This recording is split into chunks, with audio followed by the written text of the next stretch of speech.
Hello dear students, कैसे हैं आप सब लोग। तो आज हम जो स्टार्ट करने जा रहे हैं बेसिक मैथमेटिक्स, जो सीरीज़ हमने शुरू की थी उसका पार्ट 2। टॉपिक हमारा है नंबर्स, ठीक है ना। और ये टॉपिक बहुत ध्यान से देखिएगा, समझिएगा। मैंने आपको पहले ही बता दिया था कि जो बच्चे मैथ्स में कमज़ोर हैं, जिन्हें मैथ्स में हमेशा डाउट रहते हैं, अगर वो बच्चे इस सीरीज़ को देखेंगे, ठीक है, समझेंगे, तो कॉन्फिडेंस से वो मैथ सीख जाएंगे, ठीक है। तो आज हमारा पार्ट 2, ठीक है, और वो टॉपिक हमारा नंबर्स है। तो देखिए, नंबर्स के बारे में बताने जा रहा हूँ आपको। तो नंबर फर्स्ट हमारा जो है,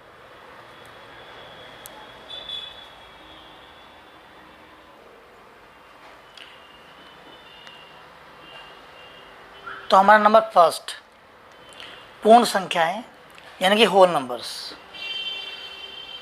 अब होल नंबर्स हमारे कौन से होते हैं? जब आप काउंटिंग करते हैं तो काउंटिंग हम जब 0 से शुरू करते हैं, 0, 1, 2, 3, 4, 5 एंड सो ऑन। जब संख्याएं आगे बढ़ती चली जाती कंटिन्यूली, ऐसे ही चलती रहती हैं, ठीक है। जो संख्या 0 से शुरू होती है, काउंटिंग 0 से शुरू होती है, तो वही पूर्ण संख्या कहलाती हैं, यानी होल नंबर्स कहलाते हैं, ठीक है ना। अच्छा, नेक्स्ट नंबर, सेकेंड नंबर देखिए, प्राकृत संख्याएं, means natural numbers. Natural numbers जब काउंटिंग हम 1 से शुरू करते हैं, जब काउंटिंग हम 1 से शुरू करते हैं, 1, 2, 3, 4, 5, 6, 7, 8, 9, 10 सो ऑन, तो ऐसे काउंटिंग जो 1 से शुरू होती हो, नेचुरल नंबर्स कहलाते हैं, यानी कि प्राकृत संख्याएं कहलाती हैं, ठीक है ना।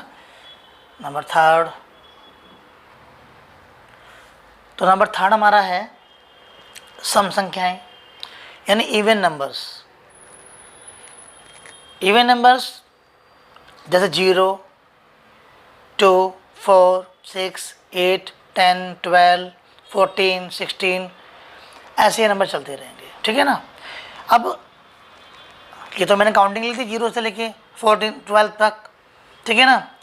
लेकिन अगर इसके बाद के नंबर आपको लिखे मिले तो आप कैसे पहचानोगे कि वो नंबर इवन है या नहीं है? तो कैसे पहचानेंगे, मैं लिख के दिखाता हूँ आपको, ठीक है ना। तो देखो, अगर जैसे मैंने बताया 0, 2, 4, 6, 8, तो अभी 5 नंबर याद कर लीजिए, 0, 2, 4, 6, 8। अब देखो, मैं आपके सामने एक नंबर लिखता हूँ 674। तो देखो, इसकी लास्ट की जो डिजिट है, ये वाली क्या है, ये 4 है। तो आप इस नंबर में से पहचानिए कि 4, ये वाला 4 लिखा था, तो 4 को देख लीजिए, तो आप समझ जाएंगे कि हाँ ये इवन नंबर है। और देख लीजिए, मैं आपको एक नंबर और भी बड़ा करके दिखाता हूँ, 67,868। अब देखो यहाँ लास्ट में कितना आ रहा है, फर्स्ट यूनिट पे लास्ट वाली में, हमें यहाँ से फर्स्ट, वहाँ से लास्ट, लेकिन हम पीछे से काउंटिंग करते तो वो फर्स्ट माना जाता है, ठीक है ना, यानी यूनिट्स में आता है हमारा नंबर। तो देखिए 8 है, 8 भी देख लीजिए, तो ये भी हमारा इवन नंबर हो गया। और देख लीजिए, लास्ट में 0 आ रहा है, तो 0 को देख लीजिए, ये रहा 0। तो इस तरीके से पहचान पाएंगे, अगर ये नंबर 0, 2, 4, 6, 8 किसी भी नंबर के लास्ट में, यानी यूनिट के प्लेस पर नज़र आते हैं, तो आप समझ लीजिएगा कि वो नंबर इवन नंबर है, ठीक है ना। ऐसे ही हमारा विषम संख्याएं, विषम संख्याएं मैंने ऑड नंबर्स, ऑड नंबर्स 1, 3, 5, 7, 9, 11, 13 ऐसी 100 हम चलेंगी। लेकिन आप कैसे पहचानेंगे? जैसे मैंने आपको बताया 0, 2, 4, 6, 8 ये नंबर देख लीजिएगा, पहचान लीजिएगा। ऐसे ही ऑड नंबर्स में भी 1, 3, 5, 7, 9 ये 5 नंबर्स को देख लीजिए बस। अब कभी अगर आपको कोई नंबर लिखा मिले तो आप उसे पहचान सकते हैं कि हाँ ये इवन है या ऑड है।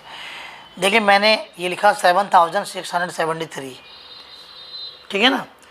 तो ये लास्ट में 3 आया, तो 3 को देख लीजिए, पहचान लेंगे कि हाँ ये ऑड नंबर है। एक और देख लीजिए, मैं 67,861, तो लास्ट में जो नंबर है 1 है, मीन्स कि यहाँ से लास्ट में, बट वहाँ से पढ़ेंगे तो यूनिट के प्लेस पर आएगा, ठीक है। तो ये 1 है, तो 1 को देख लीजिए तो आप समझ जाएंगे कि ये ऑड नंबर है, ठीक है ना। अब हम आते हैं नेक्स्ट पर।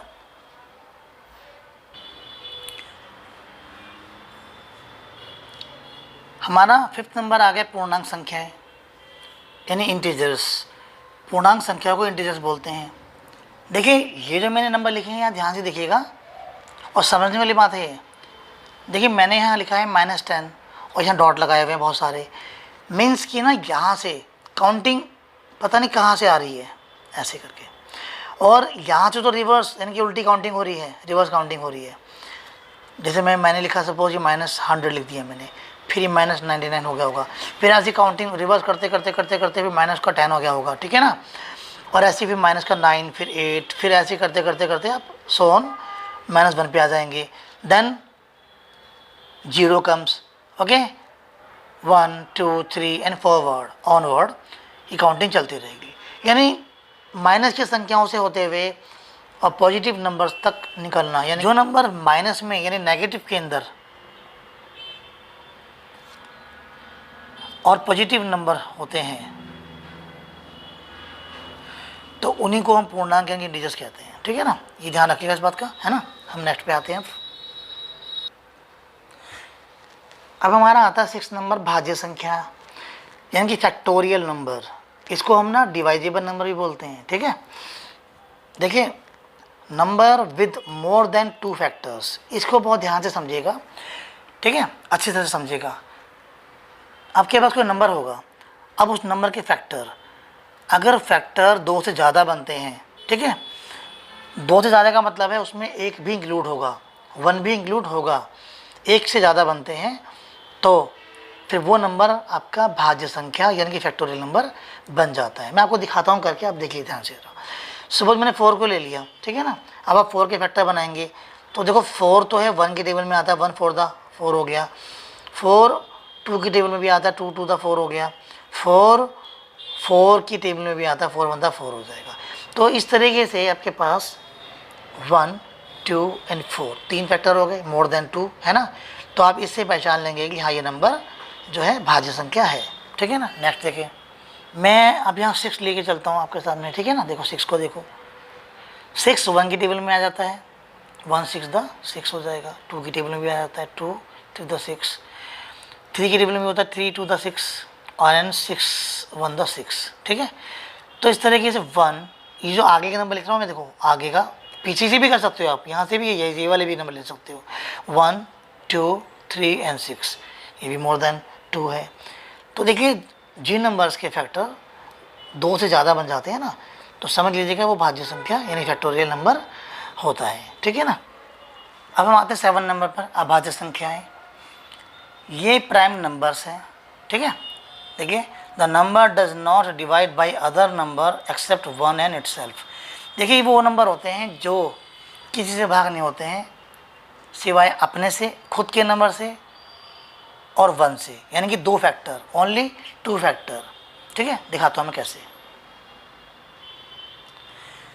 देखिए मैंने कुछ यहाँ नंबर्स लिखे हैं 2 3 5 7 11 13 17 19 23 29 31 37 41 43 47 53 59 61 71 73 79 एट्सेट्रा।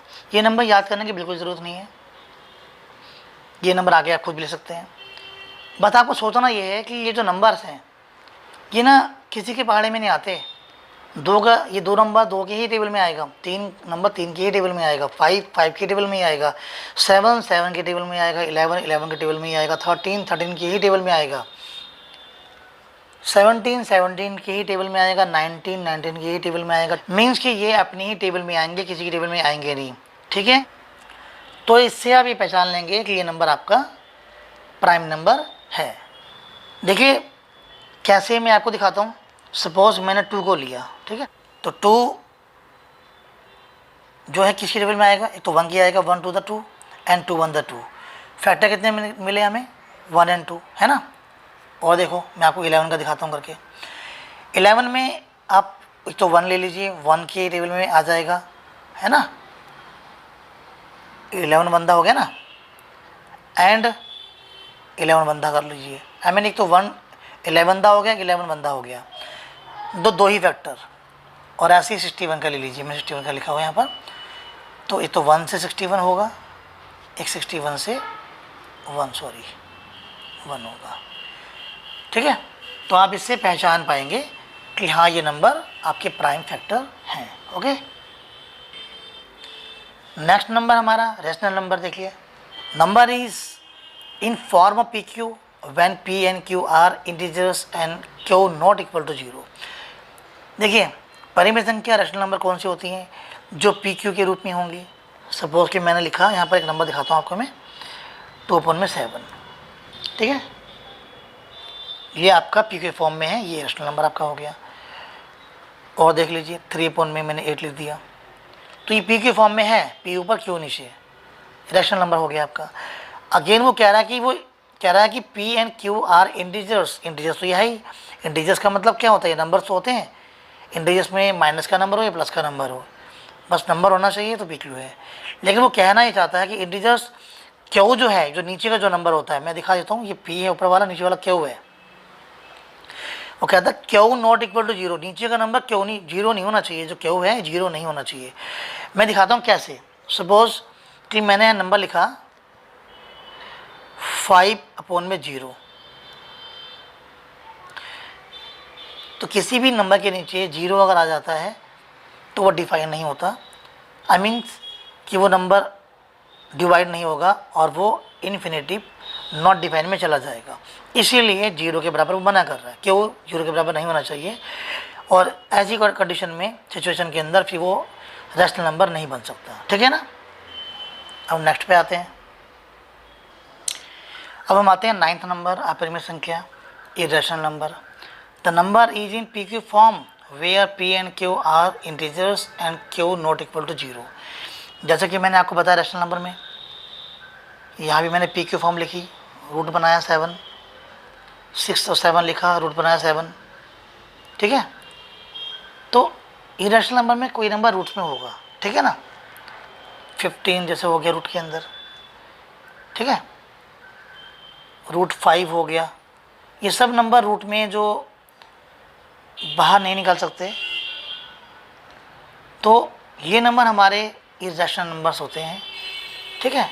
मैं आपको ना कुछ टिप्स भी दे रहा हूँ जिससे आप ये बता पाएंगे कि ये नंबर इरेशनल नंबर होगा या नहीं होगा, ठीक है। अब ए में देखते हैं, irrational number are not perfect square. देख कैसे, इसमें लिखा है कि इरेशनल नंबर जो होते हैं ना कभी भी परफेक्ट स्क्वायर नहीं होते हैं, ठीक है ना। मैं दिखाता हूँ कैसे, देखिए। सपोज मैंने लिया 8 रूट के अंदर, तो हमने इसके फैक्टर बनाए अंदर, ठीक है। देन उसके बाद यहाँ 2 का एक पेयर बन गया, तो आगे बाहर, जो नहीं बना वो अंदर रह गया, देखिए, ठीक है ना। इस तरीके से एक और देख लीजिए, 15, 3 इंटू में 5, देखिए कोई भी पेयर नहीं बना, अंदर 15 ही रह गया। तो इरेशनल नंबर जो होते हैं वो कभी परफेक्ट स्क्वायर नहीं होते हैं, ठीक है। दूसरा देखिए B part, sum of 2 rational numbers is equal to में इरेशनल नंबर, यानी कि अगर आप 2 रैशनल नंबर का प्लस करेंगे ना, तो रैशनल नंबर ही उसका आंसर आएगा, ठीक है। देखें कैसे। सपोज कि मेरे पास 2/5 है प्लस 1/4 है, 2 रैशनल नंबर हैं, अब इनको हम प्लस करेंगे, तो नीचे के जो नंबर हैं उनके एलसीएम निकालेंगे हम लोग, ठीक है। क्रॉस मल्टीप्लिकेशन में मैंने क्या किया, 2 इंटू 4 प्लस 5 इंटू 5 अपॉन में 5 इंटू 4, ठीक है। देखो 2 4 तो 8 प्लस 25 अपॉन में 20 मीन्स आपका आंसर आ गया 33 अपॉन में 20, ठीक है ना। तो यानी कि यहाँ जो आंसर हमारा आया रैशनल नंबर में आंसर आया, हमने देखा sum of 2 rational number is equal to rational number, ठीक है ना। अब आते हैं नेक्स्ट पार्ट पर, ठीक है।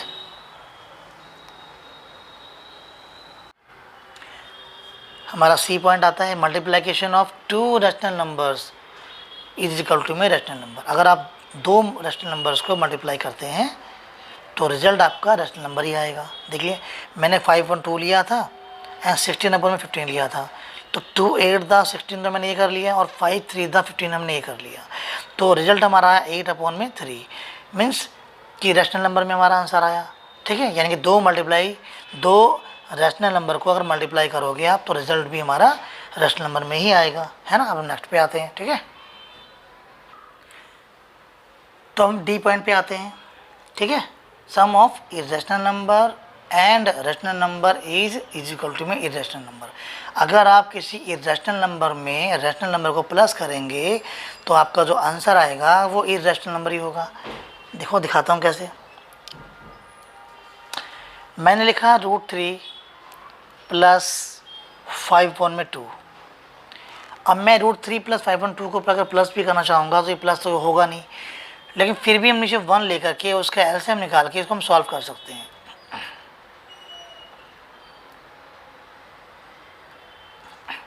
ये इससे गुना होगा, ये इससे मल्टीप्लाई होगा। आई मीन ये 2 इंटू में √3 होगा एंड 1 इंटू में 5 होगा, ऊपर आएंगे प्लस दिखा करके, एंड नीचे होगा 1 इंटू में 2 होगा। अब देखिए ये प्लस तो होंगे नहीं, बट ये देखो ऑटोमेटिक देखो ध्यान से, तो ये इरेशनल नंबर में कन्वर्ट हो गया, है ना। अब नेक्स्ट पे आते हैं। तो ई पॉइंट हमारा आया है, देखिए multiplication of an irrational number and a rational number is equal to में इरेशनल नंबर। अगर आप किसी इरेशनल नंबर को मल्टीप्लाई करते हैं किसी रैशनल नंबर से तो रिजल्ट आपको मिलेगा इरेशनल नंबर। मैं दिखाता हूँ कैसे, देखिए यही नंबर ले लेते हैं √3 इंटू में 5/2। तो क्या होगा, मल्टीप्लाई में होगा तो क्या होगा 5 √3, ये तो हो जाएंगे मल्टीप्लाई आपस में, और नीचे 2 का 2 ऐसे आ जाएगा। अभी देखिए यहाँ पर ये नंबर भी हमारे पास इरेशनल नंबर भी मिला, है ना। अब हम आते हैं लास्ट पॉइंट पर, हमारा 10th पॉइंट। 10th पॉइंट पे हम आते हैं और इसको थोड़ा ध्यान से समझिएगा, क्योंकि कई बच्चों को ना इस कोप्राइम नंबर्स में दिक्कत आती है। ठीक है, तो देखिए 10 नंबर में हमारा है सह अभाज्य संख्या मीन्स को प्राइम नंबर। मैंने कुछ यहाँ पेयर लिखे हैं 3 8 8 5 50 और 5 16 16 7 मैंने पेयर लिखे हुए हैं। पेयर मैंने क्यों लिखे हैं, क्योंकि हम इन पेयर से ही बता पाएंगे कि वो नंबर जो है वो को प्राइम है या नहीं है। तो देखो मैंने क्या किया, एग्जाम्पल नंबर 14 एग्जाम्पल में मैंने 14 एंड 15 2 नंबर लिए हैं, और देखो मैंने लिखा भी है। अब इनके हम फैक्टर करेंगे, factor of 14 and factor of 15 करेंगे तो क्या होगा, देखो अगर हम इसके फैक्टर करते हैं तो क्या होगा, इसके फैक्टर करेंगे तो 1 2 7 एंड 14। ठीक है, हम इसके फैक्टर बनाते हैं, यानी कि ये 1 की टेबल में भी आता है, 2 की टेबल में भी आएगा, 7 की टेबल में भी आएगा, 14 की टेबल में भी आएगा। ओके, अगेन 15 के बारे में बात करते हैं, ये 1 की टेबल में भी आएगा। ठीक है, 3 की टेबल में भी आएगा, 5 के भी आएगा और 15 के भी आएगा। तो देखो यहाँ कॉमन आपको नंबर को दिखाई दे रहा है, 1 तो सब में आएगा। आप नहीं भी दिखाते तो आंसर अगर हम इसका HCF निकालते तो फिर हमें 1 ही लेना पड़ता। मैंने यहाँ 1 शो कर दिया पहले से ही। ठीक है, 1 तो आपको लेना ही लेना है। तो देखो यहाँ कोई भी नंबर आपस में मैच नहीं कर रहा, सिर्फ 1 मैच कर रहा है। 1 आई मीन 1 तो सब में ही आएगा, तो 1 तो मीन्स हम कैसे पहचानेंगे ऐसा नंबर जिनकी फैक्टर करने के बाद उनमें कॉमन सिर्फ 1 मिले, यानी उसका HCF 1 आए, कॉमन फैक्टर उसका 1 हो, तो समझ लीजिएगा कि वो जो नंबर है वो आपका को प्राइम नंबर है। 14 एंड 15 मैं आपको एक एग्जांपल और दिखाता हूँ। ठीक है, करके देखिए एग्जांपल में मैंने 5 एंड 16 को लिया है। ठीक है, तो देखो फैक्टर ऑफ 5 के फैक्टर अगर हम फैक्टर करेंगे तो 1 एंड 5 मिलेगा। फैक्टर ऑफ 16 के निकालेंगे तो 1 आएगा, 2 आएगा, 4 आएगा, 8 आएगा एंड 16 आएगा। देखिए यहाँ भी कुछ नंबर मैच नहीं कर रहा, तो कॉमन फैक्टर हमारा इसमें 1 है। तो आप समझ लीजिएगा कि 5 और 16 जो नंबर है ना आपका, ये को प्राइम नंबर है। ठीक है, तो आप ऐसे पहचान पाएंगे कि आपके नंबर्स प्राइम नंबर कौन से हैं, को प्राइम नंबर कौन से हैं। ठीक है, और बेटा आगे की सीरीज़ मेरी जरूर देखना अगर आपको अच्छी मैथ सीखनी हो तो। ठीक है ना, थैंक यू फॉर वॉचिंग।